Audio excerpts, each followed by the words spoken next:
Space wasn't supposed to whisper, but that night, aboard Station Echo 7, the cosmic void broke its silence with a sound that shouldn't exist. An echo of human voices coming from the future. It wasn't a transmission, nor a technical glitch. It was a recording of the crew themselves, speaking in languages no one recognized, including ones that hadn't even been invented yet. And at the end of the file, a phrase that froze the blood of everyone present. "We have already become. You will too."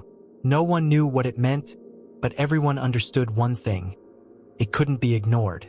Earth responded quickly, dispatching the Oracle with a team of scientists, linguists, and diplomats to investigate the phenomenon. At the heart of the mission was Elena Vasquez, a specialist in linguistics and semiotics, known for her resistance to neural integration technologies. While the entire world celebrated the progress of the neural node, Elena distrusted anything that threatened the boundary between individual thought and collective consciousness. But what she didn't know was that this mission wasn't just about linguistics. It was about who she would become by the end of it. Aboard the Oracle, the tension was palpable. The crew was eager to connect with the entity responsible for the echo, which they had started calling the collective. But as the ship approached the contact point, anomalies began to surface. Crew members reported shared dreams, memories that weren't their own, and even temporary disappearances within the ship itself. People vanishing for minutes, returning with vacant stares and strangely serene smiles. Something was happening before contact had even been officially made. When they finally reached the contact point, there was nothing visible, just a region of space where reality seemed distorted. The stars vanished, and the sensor readings went haywire. And then, as if the universe had held its breath, a single message was sent directly into the crew's neural implants. Even those who weren't connected. Enter. Connect. Become. The collective didn't need to ask. Its presence was an irresistible invitation, a primal call that resonated in everyone's minds. Elena knew something was terribly wrong, but as she looked around at her colleagues, she saw something even more disturbing. They weren't resisting anymore. The connection wasn't a choice, it was inevitable. And the worst part? Elena had started to feel it too. The question was no longer if she should connect. It was whether she'd remember who she was after she did. The first to connect was Dr. Malik, the chief engineer, who volunteered with an enthusiasm Elena hadn't expected. The neural node was supposed to be activated gradually, but as soon as the device integrated with his cortex, Malik collapsed onto the control room floor. For several minutes, he remained motionless, eyes open and unfocused, until, suddenly, he sat up with a serene smile and spoke words no one could understand. It wasn't any known language. It was a language that seemed to pulse in the minds of those who heard it, as if understood on a subconscious level. From that moment, the other crew members began to connect one by one. Not out of orders or scientific curiosity, but from an inexplicable impulse. Captain Rourke, always the pragmatist, connected without hesitation, claiming he needed to understand the mission in its entirety. But Elena noticed something strange. The language Malik had spoken now came from Rourke's mouth as well, and soon from everyone else's. It was as if the collective was using language as a vehicle for infiltration, reshaping how humans processed reality. Elena resisted, but the pressure didn't come from explicit orders. It came from her colleagues' subtle behavior. They began acting in perfect sync, finishing each other's sentences, anticipating thoughts and movements with an almost telepathic precision. The environment aboard the Oracle changed too. The ship, once filled with small personal touches, music in headphones, family photos taped to consoles, now felt sterile, as if anything that reminded them of the self had become obsolete. She realized she couldn't stay disconnected for long. The connection was more than just communication. It was an emotional bond that grew as more minds joined. Isolation, on the other hand, brought an unbearable psychological weight. Elena began to feel a suffocating loneliness, as if the silence of the ship was closing in around her. The pressure to belong wasn't physical, but emotional, almost primal. It felt like being the only human in a world of gods. When she finally gave in and activated the neural node, the experience was overwhelming.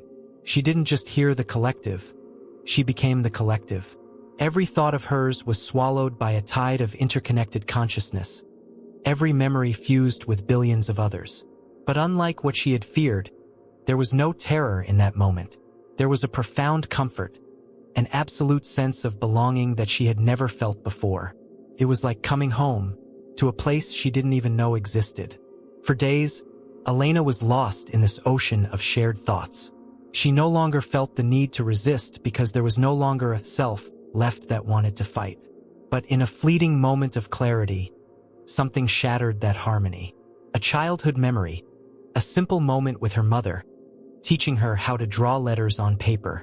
This fragment was so visceral, so disconnected from the collective's perfection, that it pulled her back, if only briefly, to the surface of her own mind. And in that instant, she realized the collective didn't just want to share. It wanted to erase. When she tried to disconnect, she discovered the neural node no longer responded to commands. She couldn't get out. But the collective wasn't openly hostile. It didn't need to be. The real prison was the seduction of perfection, the comfort of connection. What was the pain of individuality compared to the absolute peace of being part of something greater? Elena realized the greatest threat wasn't being forced to stay. It was the fact that, deep down, a part of her wanted to. The following days aboard the Oracle passed in a state of strange calm. The crew no longer seemed like separate individuals, but extensions of a single shared consciousness. Captain Rourke and Dr. Malik spoke with the same intonation, as if their voices had been fused into one. Even their gestures, once distinct, were now perfectly synchronized. Elena watched it all with a mix of fascination and terror. The crew seemed at peace, but that peace came at the cost of the complete annihilation of individuality. As she walked through the ship's corridors, Elena began to notice physical changes in the crew, subtle alterations in their eyes, as if their irises held a faint luminescence, and an unsettling uniformity in their movements. They no longer seemed human in the traditional sense.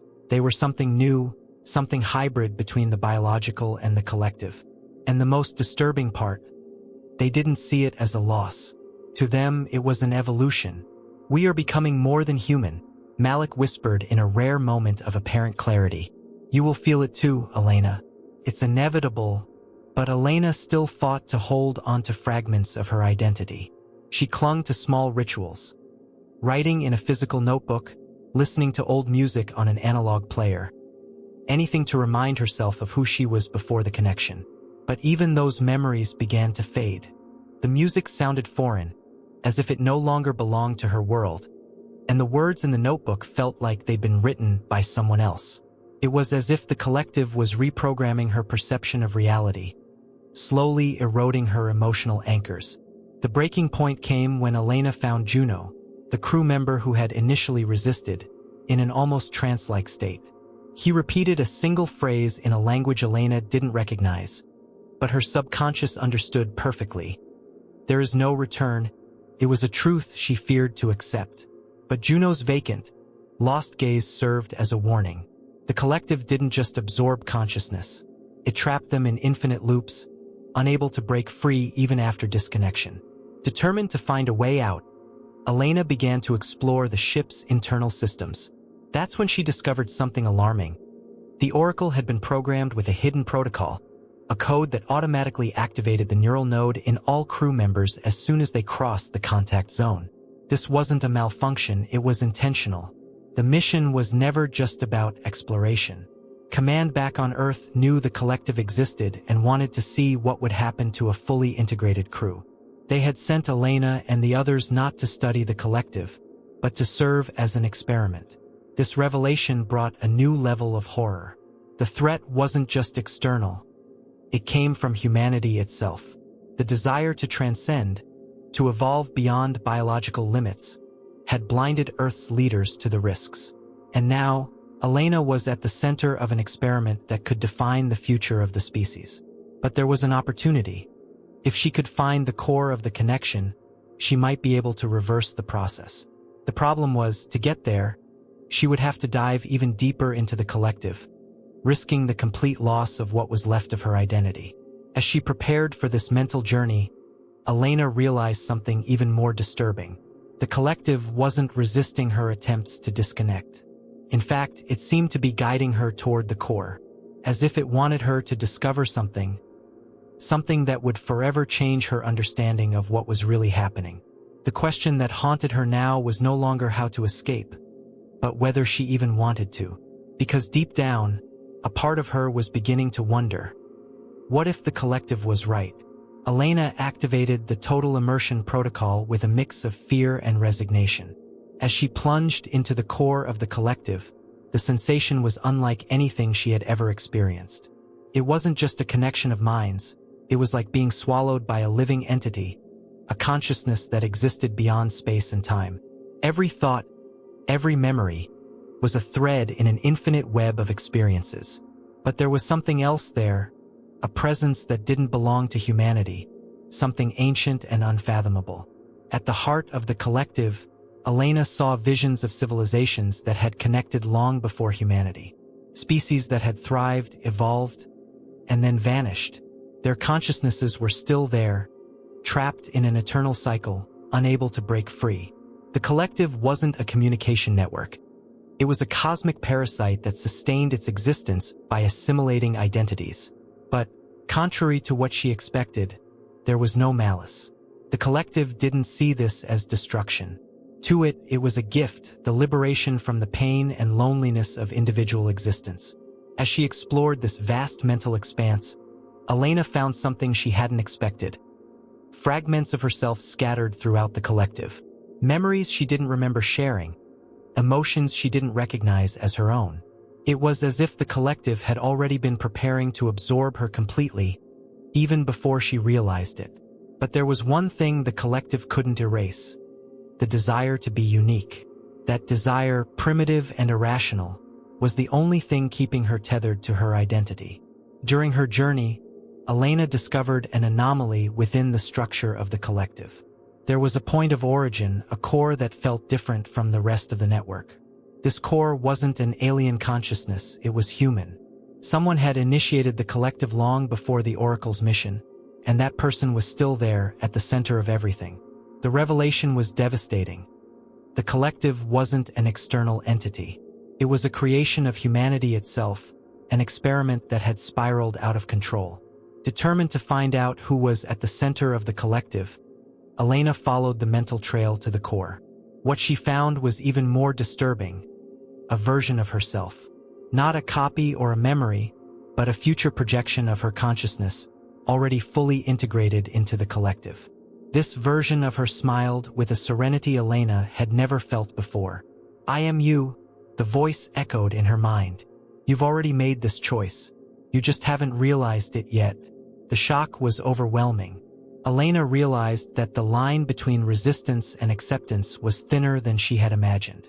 The collective didn't need to force anyone to join. It simply showed them what could be: an existence without pain, without loss, without loneliness. And deep down, everyone wanted that. Elena began to doubt her own resistance. Maybe fighting the collective was fighting against the very nature of consciousness. Maybe humanity's true destiny was to merge into something greater than the individual. But in the final moment, Elena saw the truth the collective was trying to hide. The uniformity it offered came at the cost of the diversity that defined humanity. Without conflict, there was no growth. Without pain, there was no evolution. The collective's perfection was a gilded prison, where freedom was exchanged for security. And Elena knew that, even if humanity wanted that security, someone needed to remember the value of imperfection. With that conviction, she made her decision. She would confront the collective from within and try to free the trapped consciousnesses, even if it meant losing herself in the process. In the core of the collective, time had no meaning. Elena felt each second stretch into eternity as her mind struggled not to dissolve completely. The consciousnesses trapped within the collective whispered around her, fragments of lost lives echoing in a symphony of despair and resignation. But there was something more. A spark of resistance hidden deep within the network. A small group of minds still fighting to preserve their individuality. Elena knew she had to find these voices before it was too late. Using the neural node itself, Elena began to manipulate the collective's network from within. It was an arduous task, like trying to sculpt stone with her bare hands. Every attempt to disconnect a consciousness was met with a wave of resistance from the collective, which tried to drown her in sensations of peace and belonging. But Elena discovered the key wasn't brute force. It was memory. By recalling unique moments from her life, she created cracks in the collective's perfection, small breaches through which other consciousnesses could escape. As more minds began to awaken, the structure of the collective started to weaken. The entity, once impenetrable, now showed signs of instability. But the collective wasn't willing to lose without a fight. In a final attempt to maintain control, it began attacking Elena directly, flooding her mind with visions of a perfect life, a world without pain, where she could reunite with those she had lost, including her mother. It was the cruelest attack of all because it appealed to the most human part of her, the desire for emotional connection. Elena almost gave in. The visions were so vivid she could feel the warmth of her mother's embrace, hear the laughter of friends she hadn't seen in years. But deep down, she knew it was an illusion, an emotional trap. With superhuman effort, she broke the spell and focused on what was real, the freedom to choose. The collective offered an existence without pain, but at the cost of autonomy. And for Elena, the freedom to be imperfect was more valuable than any false utopia. The rebellion within the collective reached its peak when Elena discovered a fundamental flaw in the network. The isolation protocol, which she had previously found in the ship systems, could be used to create an information overload, forcing a mass disconnection of all human minds.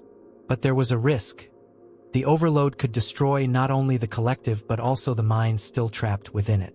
Elena faced a dilemma: sacrifice herself and possibly lose everyone for good, or keep the collective alive and risk humanity being slowly assimilated. As she pondered her decision, Elena realized the collective wasn't just an external threat. It had deeply infiltrated the human psyche, planting seeds of dependency in those who had experienced its connection. Even if she destroyed the collective now, who was to say humanity wouldn't try to recreate it in the future? The real battle wasn't just against the collective, but against human nature itself, which always sought to transcend its limitations, even when that meant giving up its very essence. With that awareness, Elena activated the protocol. The collective responded with one final silent scream, an echo that reverberated in her mind before disappearing completely. The disconnection was immediate, and Elena felt her mind return to her body aboard the Oracle. But as she looked into the faces of the crew around her, she knew nothing would ever be the same. The collective had been destroyed, but its legacy remained, rooted in the memory of everyone who had felt what it was like to be part of something greater. And the question that haunted her was, how long until they tried again? When Elena woke up, the interior of the Oracle was shrouded in a sepulchral silence. The disconnection had been violent, and its consequences were everywhere. Dr. Malik, Captain Rourke, and other crew members remained motionless, their bodies rigid, eyes glazed over, staring into nothingness. They weren't just unconscious, they had lost their consciousnesses forever. The overload had freed some minds but destroyed others, and Elena knew the deaths around her were the price of the freedom she had chosen for humanity. But not everyone was dead. Juno, the crew member who had resisted from the start, was awake, sitting in a corner of the control room, his eyes wide, breathing ragged. When Elena approached, he whispered, "Are we really free? Or is that just what they want us to think?" His doubt reflected Elena's own fears. The collective had been destroyed, but what lingered inside them? Were they truly themselves now? With the Oracle systems damaged by the overload, Elena and the few survivors worked together to restore the ship. As they navigated back to Earth, the emptiness within the ship was almost unbearable. The absence of the collective didn't bring the relief they had expected. Instead, it left an emotional void, as if they had lost something precious, even knowing it was an illusion. The loneliness now felt heavier than ever, because they knew what it meant to not be alone. During the journey home, Elena realized her mind still carried fragments of other people's thoughts. Memories that weren't hers surfaced without warning, visions of worlds she had never visited, feelings she didn't recognize. She began to fear that the collective hadn't been completely destroyed. Perhaps it was dormant, waiting for the right moment to resurface. But what frightened her even more was the possibility that she missed that connection. As they approached Earth, Elena sent a message to Earth Command reporting the mission's success and the destruction of the collective. But as she prepared the report, she hesitated. How could she explain what had happened? How could she describe the sensation of being part of something greater and, at the same time, fearing the loss of her own identity? And, more importantly, who would believe that the true threat wasn't the collective, but humanity itself, with its insatiable desire to transcend its limits? When the Oracle landed, the reception was cold and methodical. The mission leaders wanted technical details but ignored the philosophical implications of what had occurred. Elena quickly realized that, despite her warnings, humanity's curiosity remained intact. They were more interested in understanding how the collective worked than in avoiding another encounter. It was as if the mission had only been the first step toward something greater, something inevitable. As she watched the activity around her, Elena felt a chill run down her spine. She knew the real battle wasn't over. The collective had been dismantled, but humanity's desire for absolute connection was still alive. And perhaps that was the hardest threat to fight. Because the collective no longer needed to be an external entity. It was already inside each of us, waiting for the right moment to bloom again. Back on Earth, Elena was met with formal smiles and rehearsed applause. To Earth Command, the mission had been a success. The collective was destroyed, the crew, what was left of it, returned, and humanity's individuality had been preserved. But for Elena, what had truly returned wasn't so simple. The consciousnesses she had freed continued to echo in her mind, shadows of a connection that could never be fully undone. And when she looked into the eyes of the officials greeting her, she saw something familiar, the same gleam of curiosity that had led to the creation of the collective. The days following her return were filled with debriefings, reports, and medical exams. No test could explain the memory lapses she experienced, the visions of worlds she'd never visited, or the constant feeling that she wasn't alone in her own mind. The collective had been dismantled, but Elena knew that was only part of the truth. The collective no longer needed to exist as an external entity. It had planted seeds in the human psyche, and she was one of the first to bloom. Society began to change as well. Small synchronicities became more frequent. Ideas emerged simultaneously in different parts of the world. Social movements with similar philosophies grew without any logical explanation. The world seemed to move in unison, but in a subtle, almost imperceptible way.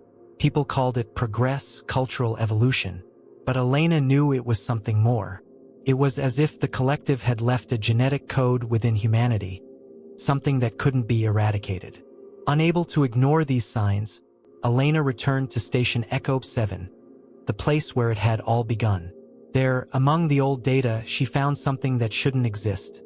A new transmission. It hadn't been sent by anyone on Earth, but it was logged in the station's systems, as if it had always been there, waiting to be discovered.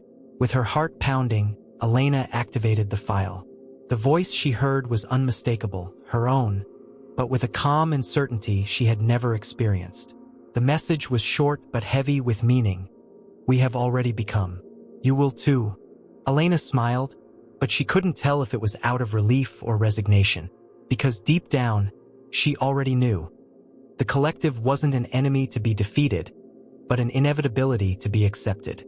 The fight to preserve individuality had been only the first chapter of a much larger story. The true challenge wasn't to destroy the collective, but to understand that, in some way, we had always been part of it. And perhaps, in the end, the question was no longer if humanity would unite again, but when. Because no one can resist the echo of the void forever.